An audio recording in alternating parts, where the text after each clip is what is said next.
Going to look at the French papers now here on set. One guess as to what is the main story in the French papers. Of course, it's the extradition of Salah Abdeslam. Dipti is here to look through them for us.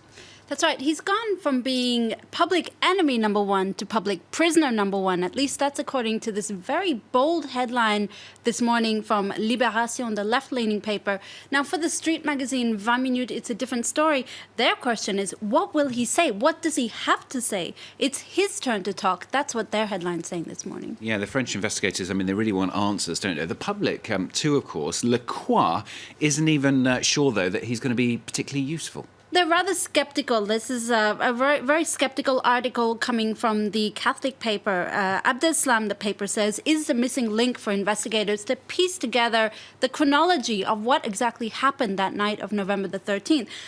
And the big question is, why didn't he blow himself up, or why couldn't he blow himself up? Now, Abdeslam says he's willing to cooperate. This is something he's reiterated several times. But Lacroix is actually skeptical about what he might say, because he's already proven very reticent in interrogations with Belgian investigators, which have been pretty much fruitless. He's also been quite dishonest, for instance, about the extent of his relationship with Abdelhamid Abaoud, but also his relationship with the El Bakraoui brothers, you might remember, were the ones behind the Brussels attacks. He said he didn't know them, but in fact they shared an apartment together. Well, there's also been much talk as well about the lawyer who's been chosen to represent Abdeslam. Now, his name is Frank Berton. He's no stranger, is he, to defending controversial figures? They usually aren't. Frank Berton, he actually successfully defended Florence Cassé. You might remember her as a French woman facing 96 years in a Mexican prison over kidnapping and organized crime charges. He got her off those charges, and he's also well experienced in defending suspected or would-be terrorists. He defended the Algerian man Smain Ait Ali Belkacem from the armed Islamic group of Algeria over his role in French attacks in 1995.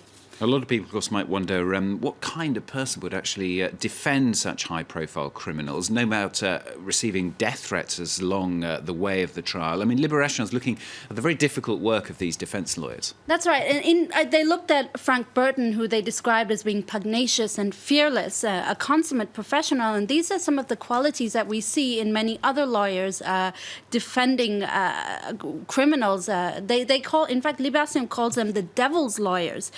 And they look at what type of person it takes to defend such abhorred criminals, serial killers, rapists, pedophiles, terrorists.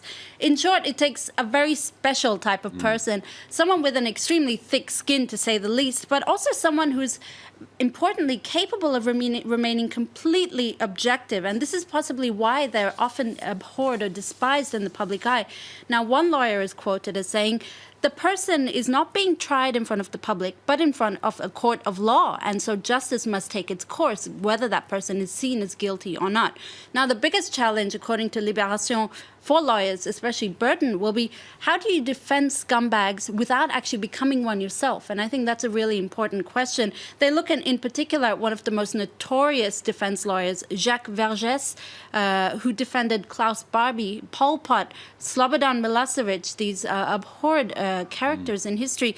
He was always capable of remaining lucid, and he once quoted that he did not defend the crime, but the criminal. And so he was capable of making a distinction between the two. And in all types of cases of these lawyers, you'll see they're really capable of putting aside their personal opinions. Yeah, sounds like a fascinating piece in Libération on that one.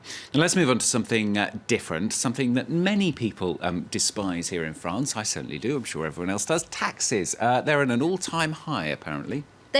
Some people might consider it criminal.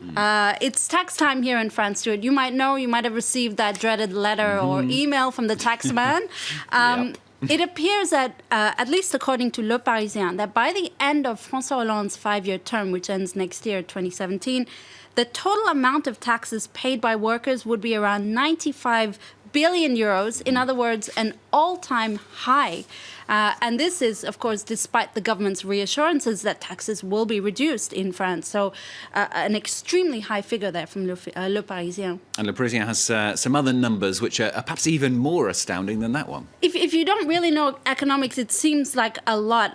Basically, Le Parisien says French individuals and companies combined are set to pay 1 trillion euros in taxes and social charges. So basically everything that we have to pay to the taxman in 2017.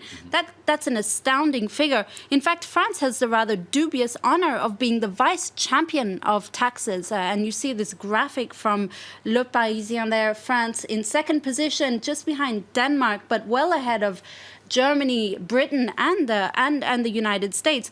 It must be said, in all fairness, though, that taxes have never been higher while under Hollande, but under his predecessor, Nicolas Sarkozy, French taxpayers also forked out 95 billion euros. So for Le Parisien, it's a draw. Okay, well, there you go. Scary graphic if you live here in France, isn't it? Thanks very much, Tika Laurent, with the papers for you here in France.